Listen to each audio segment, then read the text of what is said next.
નમસ્કાર, મની મેનેજરમાં આપનું સ્વાગત છે. મની મેનેજરમાં હું પ્રીતિ દલાલ આપનું સ્વાગત કરી રહી છું. ત્યારે એપિસોડમાં આજના આપણે વાત કરવાના છે નિવૃત્તિના આયોજન માટે એસડબ્લ્યુપીના સ્માર્ટ ફોર્મ્યુલાની. તો એસડબ્લ્યુપીનું પ્લાનિંગ કઈ રીતના તમે નિવૃત્તિ બાદ દ્વારા કરી શકો છો, સાથે જ કેશ ફ્લો કઈ રીતના મેનેજ કરી શકો છો એ અંગેની આપણે ચર્ચા કરીશું. અને આ ચર્ચામાં આપણી સાથે જોડાયા છે મની મંત્રના ફાઉન્ડર વિરલ ભટ્ટ.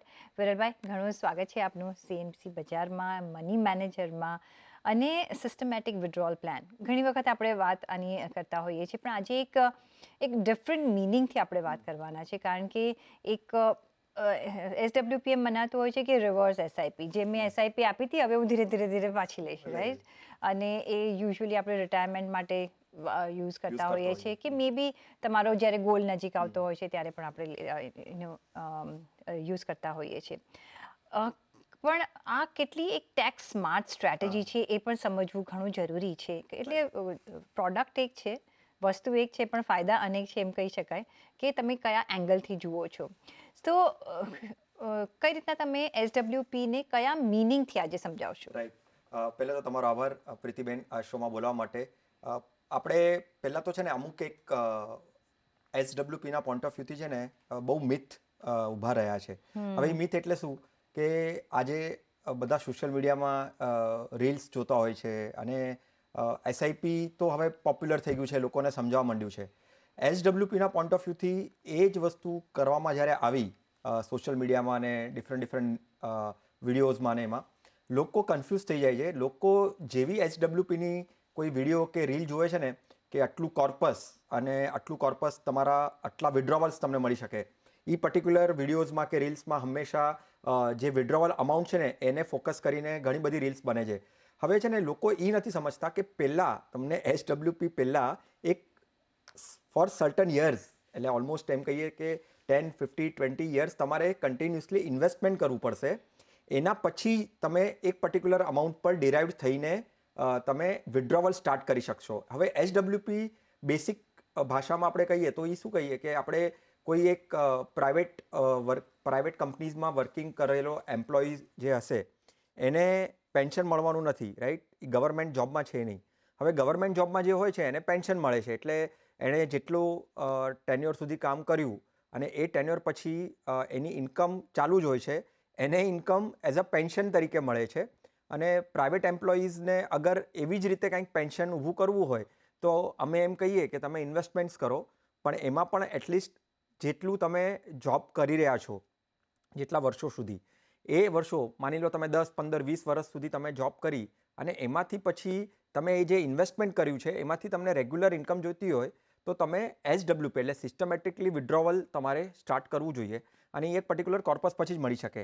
તો ઘણી વખત મિથ શું થાય છે પ્રીતિબેન કે રીલ્સ જોઈને એવું લાગે છે કે નહીં આટલું બધું કોર્પસ ને આટલું બધું વિડ્રોવલ કેવી રીતે મળશે, મને એમાં ઇન્વેસ્ટમેન્ટ કરવું છે. એ ઇન્વેસ્ટમેન્ટ નથી, એ ઇન્વેસ્ટમેન્ટ તમે કરેલું છે ને એનું આઉટપુટ છે ને એ એસડબ્લ્યુપી છે. તો એ મને લાગ્યું કે એ પહેલાં થોડુંક લોકોને સમજાવવું જોઈએ.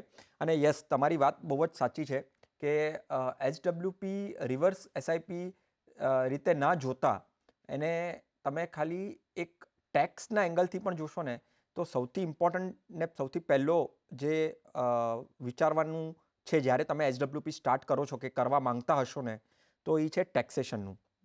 હું એક ઉદાહરણ આપવા માંગુ છું અહીંયા.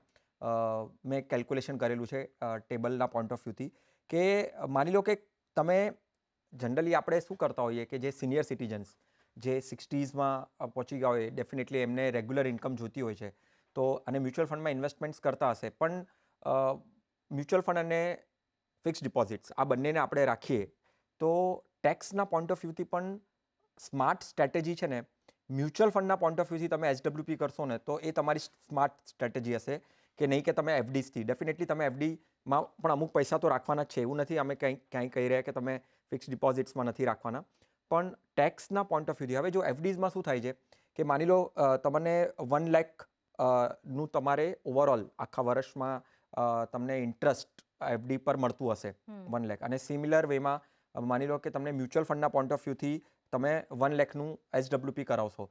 હવે પહેલાં તો નો ડાઉટ અમાઉન્ટ ડિફર કરશે, આ ખાલી એક્ઝામ્પલના પોઈન્ટ ઓફ વ્યૂથી કહી રહ્યું છું. 1.25 લાખ સુધી તમે વર્ષમાં કાઢશો, આજે કેપિટલ ગેઇનના પોઈન્ટ ઓફ વ્યૂથી તમને એના ઉપર કાંઈ ટેક્સ આપવાનો નથી, બરાબર છે. તો એ એક સ્ટ્રેટ હવે તમારું ત્યાં થઈ જશે.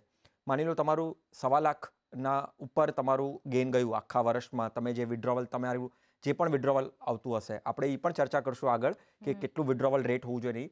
પણ સપોઝ માની લો 1.25 લાખથી વધારે ગયું, તો તમને એ જે ગેઇન જેટલો થયો છે એના ઉપર જ તમારે ટેક્સ ભરવાનો રહ્યો, અને એ પણ એનો પણ ટેક્સનો રેટ જે છે એ ફિક્સ છે. હવે ફિક્સ ડિપોઝિટ્સમાં એવું નથી. ફિક્સ ડિપોઝિટ્સમાં માની લો તમે 1 લાખનું ઇન્ટરેસ્ટ આખા વર્ષમાં તમે કરો છો, તો એ જે ઇન્ટરેસ્ટ છે એટલે કેપિટલના પછી જે ઇન્ટરેસ્ટ છે એના ઉપર તમારે as per your tax slab તમારે આપવું પડે છે. એટલે ટેક્સેશન વધી જાય છે, રાઈટ.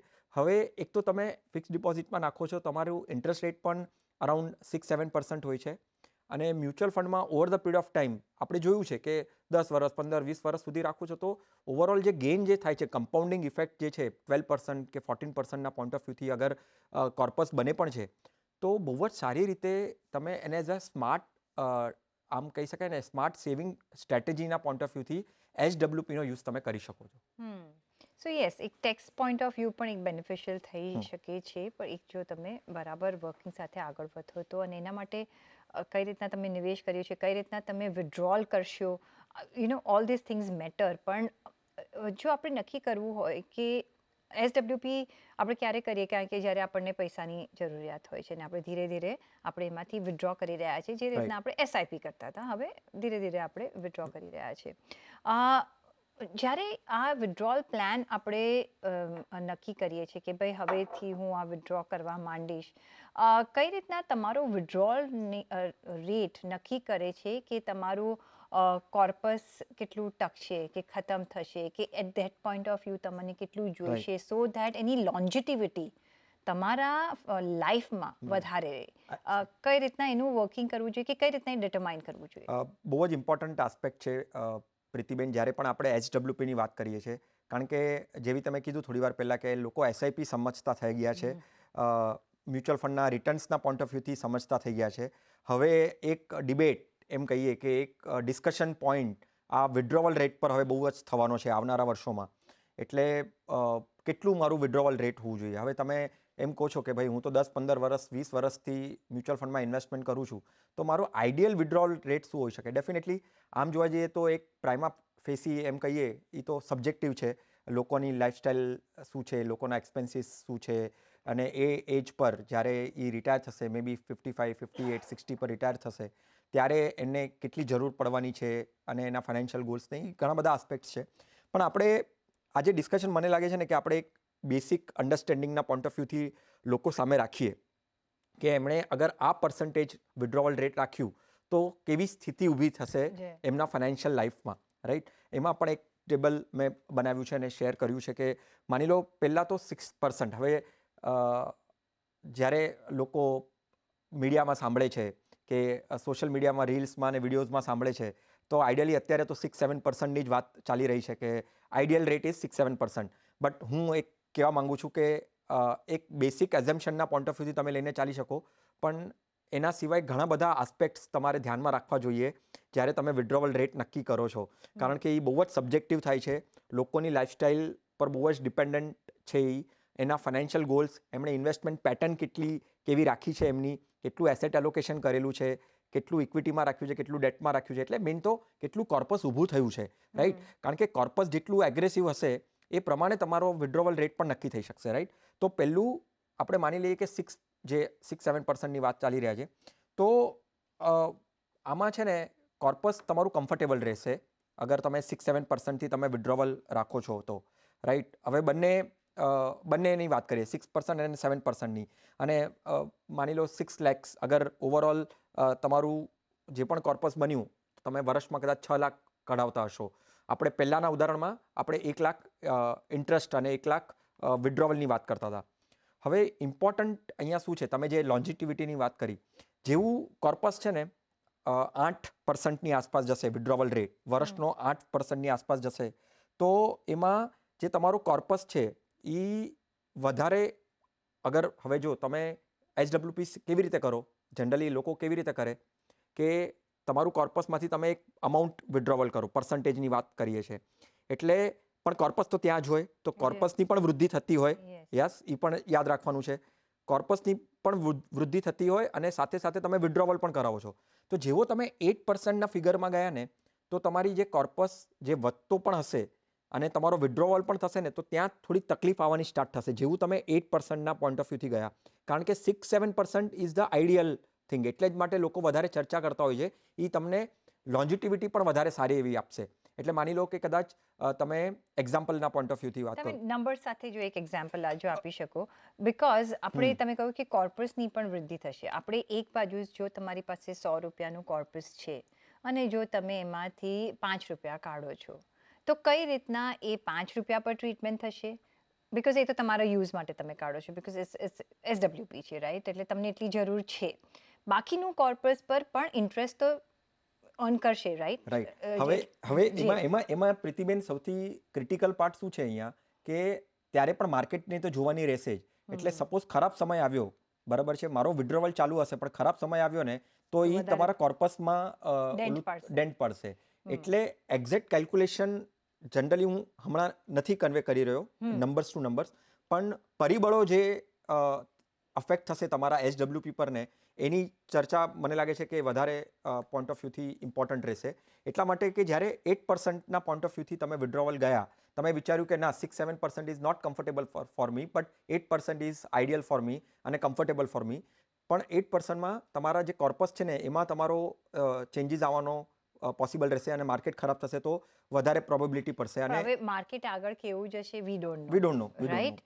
પણ એ રિસ્ક માટે જો આપણે કવરેજ કરવું હોય કે રિસ્ક માટે આપણે એક સેફટી ઝોન એ રિસ્કનો કરવો હોય તો તમે કઈ રીતના કરી શકો? બિકોઝ એ તમારું રિટાયરમેન્ટ માટેનું છે કે વોટ એવર, મે બી ત્યારે તમારે બીજી કોઈ અર્નિંગનું સ્ત્રોત ન હોય અને તમારા ખર્ચામાં તો કોઈ ફરક નથી પડવાનો, જે ખર્ચાઓ આપણે ચાલી રહ્યા છે તો ચાલશે જ. તો કઈ રીતના એ રિસ્ક તમે સિક્યોર કરી શકો? હવે જો રિસ્કની વાત કરીએ ને તો એસડબ્લ્યુપીમાં એ પણ લોકોને ધ્યાન રાખવું જરૂરી છે કે તમે ક્યારે પણ એસડબ્લ્યુપી કરો. હવે એફડીના પોઈન્ટ ઓફ વ્યૂથી તો બહુ જ અન્ડરસ્ટેન્ડિંગ ક્લિયર જ હશે લોકોને કે મેં મારી કેપિટલ નાખી, મેં મૂડી નાખી અને એની સામે જે વૃદ્ધિ થઈ, જે ઇન્ટરેસ્ટ મળ્યું, મને જે વળતર મળ્યું એ ઇન્ટરેસ્ટ પાર્ટ આવી જાય.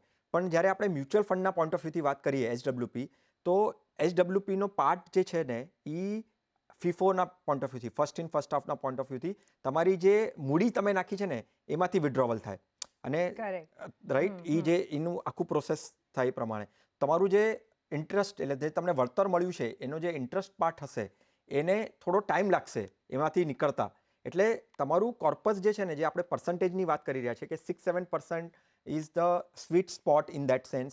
8%ના વિડ્રોવલમાં તમે જ્યારે અંદર ઘૂસશો, માની લો 10 લાખ વિડ્રોવલ કરશો, તમે 6-7%માં 6 lakhs કરતા હતા કે પછી 7%માં 7 lakhs કરતા હતા, રાઈટ? અને પછી તમે જ્યારે તમે 10%ની આસપાસ પહોંચશો એટલે 8%ની જેવા તમે વધારે ગયા ને તો તમારા જે મૂડી તમારી આખી ઊભી થઈ છે અને એની સામે જે વળતર મળેલું છે, જે ઇન્ટરેસ્ટ પાર્ટ હશે, એ બંનેમાં તમને ચેલેન્જીસ આવી જશે. એટલે તમે માની લો કે તમારા 5 to 7 years ઓછા થવાના ચાન્સીસ છે.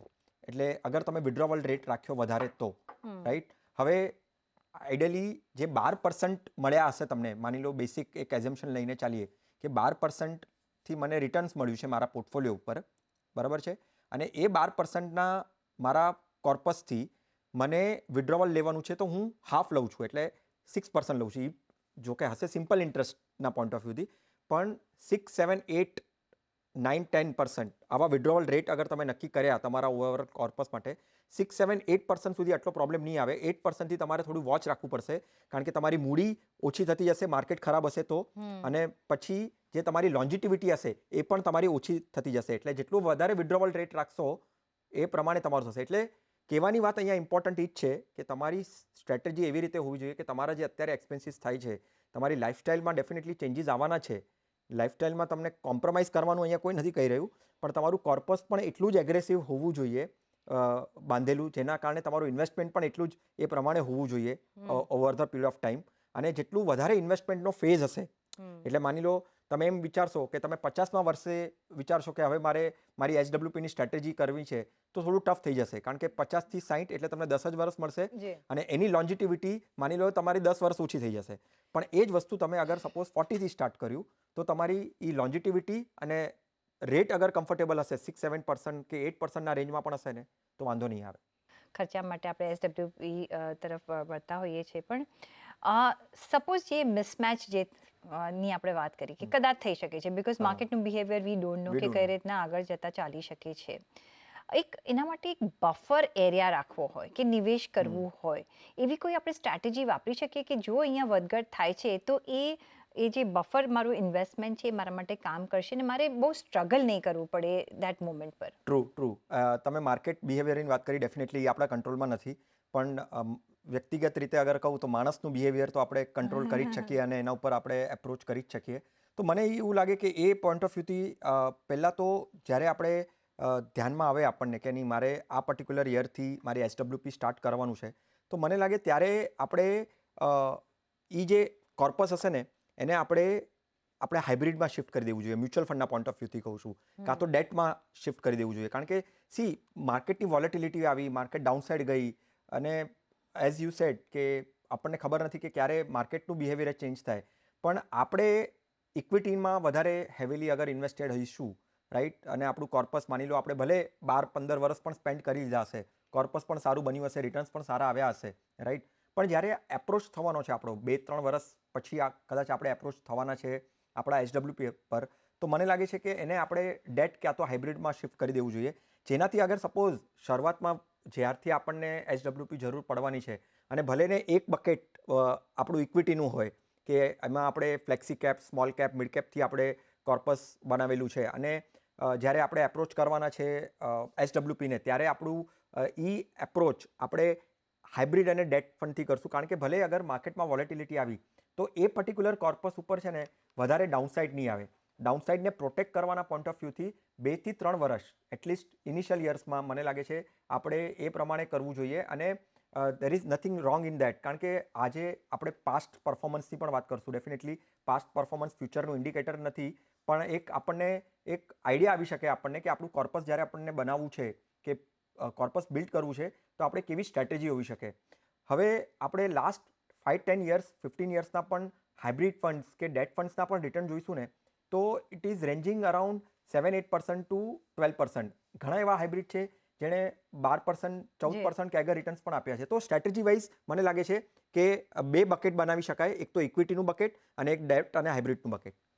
એસડબ્લ્યુપી માટેની આપણે જો ફંડની પસંદગી જ્યારે કરતા હોઈએ છીએ ત્યારે શું અલગ રીતના ફંડ્સ હોવા જોઈએ, કયા કેટેગરીઝના ફંડ્સ હોવા જોઈએ જ્યારે એસડબ્લ્યુપીની આપણે વાત કરી રહ્યા છીએ? પહેલાં તો મને લાગે છે કે એસડબ્લ્યુપીના પોઈન્ટ ઓફ વ્યૂથી આપણે વાત કરી રહ્યા છીએ બેન, 2 ક્લિયર પાર્ટીશન છે. એક પાર્ટીશન એક્યુમ્યુલેટ કરી રહ્યો છું, રાઈટ, તો એ તો મને લાગે છે એ આપણું ઇક્વિટીમાં જ હોવું જોઈએ. વન્સ વી આર ક્લિયર કે આપણી પાસે 10 વર્ષ, 15 વર્ષ, 20 વર્ષ, 25 વર્ષ જેટલો ટાઈમ છે, એક સારો એવો ટાઈમ આપણે આપી શકીએ છીએ, તો એમાં ફ્લેક્સી કેપ જેવા ફંડ હોવા જોઈએ, મિડ કેપ જેવા ફંડ હોવા જોઈએ, સ્મોલ કેપ જેવા ફંડ હોવા જોઈએ, જે તમને કોર્પસને વધારે સારી રીતે એક્યુમ્યુલેટ થવા અને એક સારું એવું વેલ્થ ક્રિએટ કરવામાં મદદરૂપ થઈ શકે. અને અગર તમે પ્યોર ઇક્વિટીનું એક ઓવરઓલ બકેટ બનાવ્યું છે ફોર અ લોંગર યર્સ તો ડેફિનેટલી ઇક્વિટી. હવે બીજો પાર્ટ હોય એસડબ્લ્યુપીનો કે જ્યારે હું વિડ્રોવલ સ્ટાર્ટ કરી રહ્યો છું, એમાં જેવી રીતે થોડી વાર પહેલાં વાત કરી, એમાં આપણે 2 પાર્ટમાં ડિવાઈડ કરી શકીએ. એક કોર્પસ આપણે સ્ટ્રેટ હવે ઇક્વિટીમાં રાખી શકીએ, કારણ કે હવે અગર હું 60 યર્સથી સ્ટાર્ટ કરું છું અને મે બી 80 યર્સ, 90 યર્સ સુધી હું જીવ્યો તો ત્યાં પણ 20-30 વર્ષ છે, તો ત્યાં પણ ઇક્વિટીનો તો પાર્ટ હોવો જ જોઈએ. પણ જેવી રીતે વાત થઈ કે કદાચ શરૂઆતના વર્ષોમાં માર્કેટ નીચે ગયું, આઈડિયલ રેટ આપણને મળ્યો નહીં, રિટર્ન્સ મળ્યું નહીં, તો એ પોઈન્ટ ઓફ વ્યૂથી તેમાં આપણે જ્યારે એસડબ્લ્યુપી સ્ટાર્ટ કરીએ છીએ તો એક ઇક્વિટીનો પાર્ટ હોવો જોઈએ અને એક પાર્ટ હોવો જોઈએ ડેટ અને હાઇબ્રિડ ફંડ્સનો. અને સપોઝ જે ફ્રેશલી રિટાયર થયા હોય, રિટાયર નહીં, ફ્રેશલી રિટાયર થયા હોય, રાઈટ, એ લોકો માટે શું કરવું જોઈએ? એસડબ્લ્યુપી પ્લસ એસટીપીની કઈ રીતના એ લોકોએ યુઝ કરવું જોઈએ એમના બેનિફિટ માટે કે વિડ્રોલ્સ માટે? હવે જ્યારે શરૂઆતમાં એકદમ આપણે વાત કરીને કે કોઈ રીલ્સ જોઈને કે વિડીયો જોઈને એસડબ્લ્યુપીનો આવી ગયો અને મને એણે કીધું કે ભાઈ મારે તો એસડબ્લ્યુપી સ્ટાર્ટ કરવું છે અને એ રિટાયર્ડ થઈ ગયા, ડેફિનેટલી કરી શકે, એમાં કાંઈ ખોટું નથી, પણ એમણે સ્ટ્રિક્ટલી ઇક્વિટીને અવોઇડ કરવું જોઈએ, રાઈટ, કારણ કે એમને ઇમિડિયેટ અગર ગેઇન જોઈએ છે તો એ શું કરી શકે કે એ એક હાઇબ્રિડ કાં તો ડેટ ફંડ બંનેનું બનાવી શકે. એમાં પણ ડેટ ફંડ્સમાં વધારે એલોકેશન હોવું જોઈએ, કારણ કે કદાચ ઇમિડિયેટલી સ્ટાર્ટ કરવું છે નેક્સ્ટ મંથથી કે 3 મંથ્સ કે 6 મંથ્સ પછી, તો that is the ideal choice એમાં, કે તમે ડેટ ફંડ્સથી તમે એચડબ્લ્યુપી સ્ટાર્ટ કરો. અમુક પાર્ટ હાઇબ્રિડમાં પણ હોવું જોઈએ, કારણ કે હાઇબ્રિડમાં પણ ઇક્વિટીનું એક્સપોઝર હોય જ છે. અને હાઇબ્રિડમાં ઇનફેક્ટ ઘણા બધા એવા વેરિયન્ટ્સ મળે છે, ઘણા ટાઈપ્સના મળે છે, જે ઇક્વિટી મિનિમમ 10%થી લઈને 50-60% પણ જઈ શકે. અને લોન્જિટિવિટી વધારે છે. અગર ક્લિયર છે કે 80-90 યર્સ સુધી કરવું છે, તો એક પાર્ટ એમાં ઇક્વિટીનો પણ હોવો જોઈએ, જેમાં ફ્લેક્સી કેપ જેવા ફંડ કે મલ્ટી કેપ જેવા ફંડ્સ રાખી શકે છે. તો યસ, એટલે ઇક્વિટી પાર્ટ તો તમારું ફર્સ્ટથી એન્ડ સુધી રહેશે જ, બિકોઝ એ જ તમારા પોર્ટફોલિયોને કે તમારા રોકાણને એક આલ્ફા આપશે અને એક તમારું કેપિટલ એપ્રિસિએશન ત્યાં વધી શકે વધી છે. શકે છે. અને જો નીચે બી આવે છે તો એટલો બધો અહીંયા માર નથી પડતો. પણ આ એક કોટન્ટ તો તમારે જરૂરથી રાખવું પડશે. ઓન દેટ નોટ, ઘણો આભાર વિરલભાઈ અમારી સાથે આજે જોડાવા બદલ, અને એક એસડબ્લ્યુપીને એક નવા મિનિંગથી સમજાવવા બદલ, કે કઈ રીતના તમારા માટે કામ કરે છે જ્યારે તમે નિવૃત્ત થાવ છો ત્યારે. પણ એ સાથે મને પણ આપશો રજા. જોડાયા રહેજો CNBC બજાર સાથે. નમસ્કાર.